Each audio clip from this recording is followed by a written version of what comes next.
नमस्कार दोस्तों, स्वागत है सिंपल एजुकेशन में। मैं हूं राजेंद्र कुमार।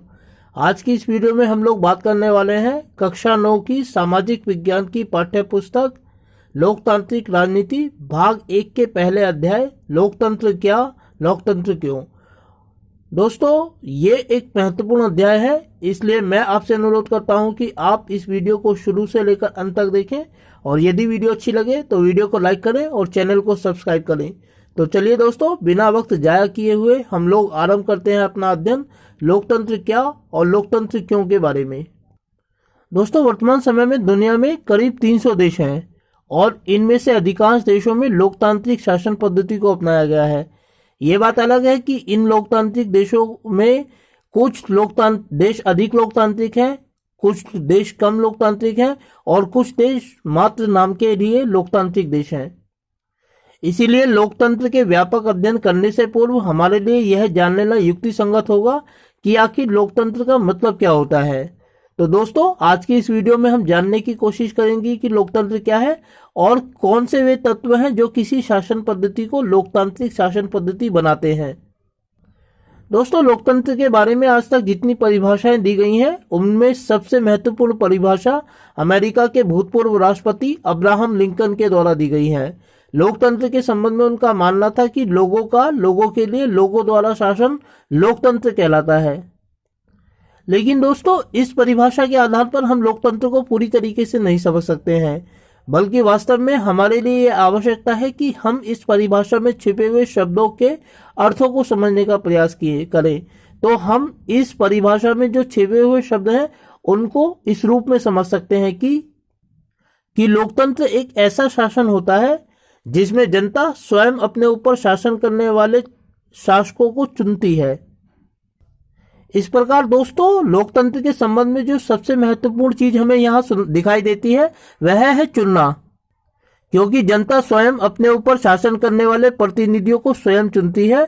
और जब हम चुनने की बात करते हैं तो इसका मतलब होता है कि लोगों को चुनने के लिए विकल्प दिए जाते हैं, अर्थात लोगों के सामने एक से अधिक प्रतिनिधि होते हैं और जनता उनमें से अपने युक्ति संगत प्रतिनिधि को चुनती है।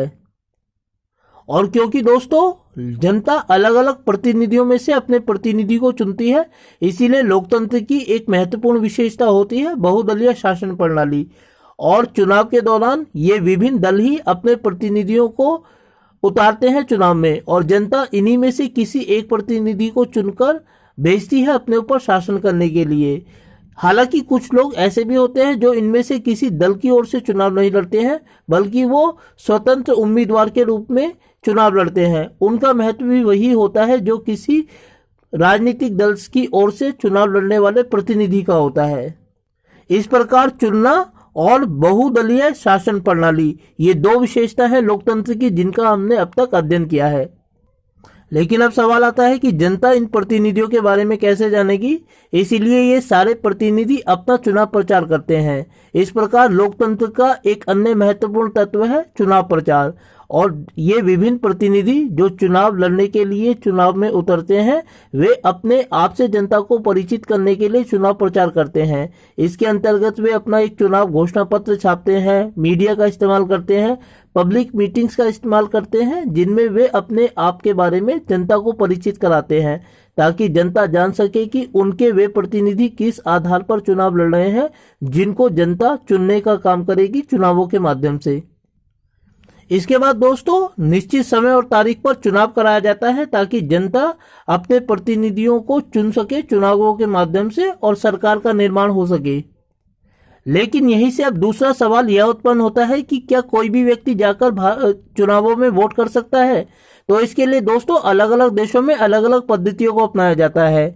भारत में इसके लिए सार्वभौमिक वयस्क मताधिकार प्रणाली को अपनाया गया है, जिसका अर्थ यह है कि देश का हर वह नागरिक जो 18 वर्ष की आयु पूरी कर चुका है वह बिना किसी भेदभाव के चुनावों में भाग ले सकता है, अपना वोट डालकर अपने ऊपर शासन करने वाले प्रतिनिधि को चुन सकता है।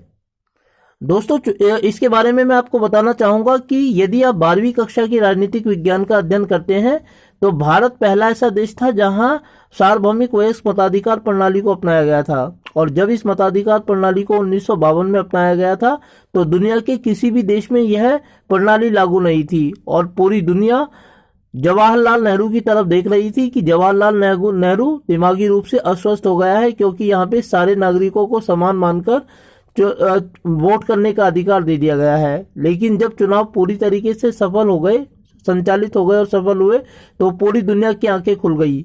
यहाँ तक कि जो लोग इन चुनावों में हारे थे उन्होंने भी यह कहा था कि इन चुनावों को बिल्कुल फेयर तरीके से आयोजित किया गया है।